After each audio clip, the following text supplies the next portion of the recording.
This ain't just an old Bible story. This is the blueprint of why nations beef today, why Arabs and Israelites still can't see eye to eye. It all started with family and God's choice.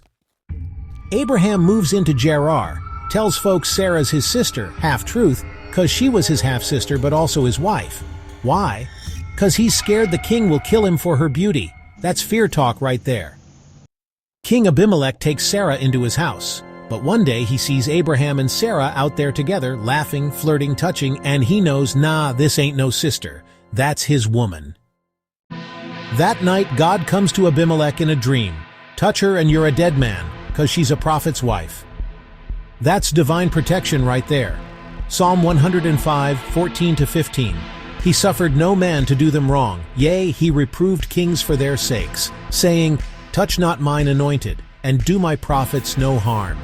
Even kings and leaders can get checked by God when they mess with his chosen. Same today. People plotting on you don't know God's watching.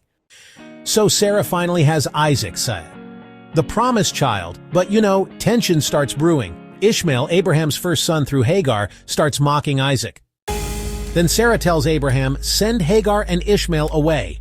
And man, Abraham's hurt. That's still his son. He really don't want to do it.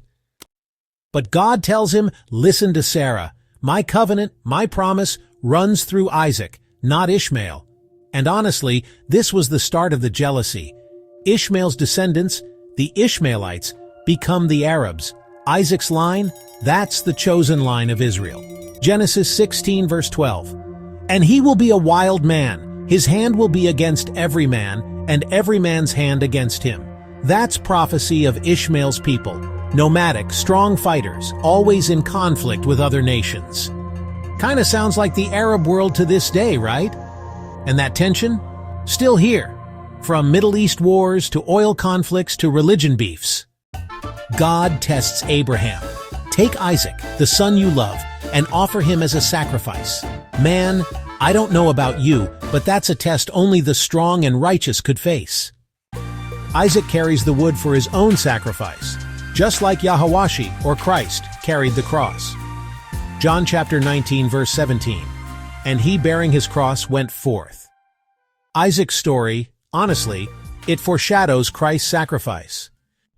Just as Abraham's about to do it, God stops him, provides a ram instead, test passed, covenant locked in.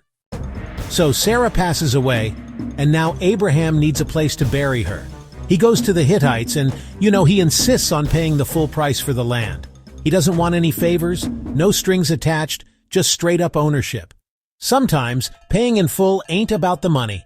It's about securing peace for the future. Abraham sends his servant to find Isaac a wife, but not from the Canaanites. He wants her from his own people. The servant prays for a sign. The right woman will offer water to him and his camels. Rebekah shows up, kind, beautiful, and generous. Proverbs 18 verse 22.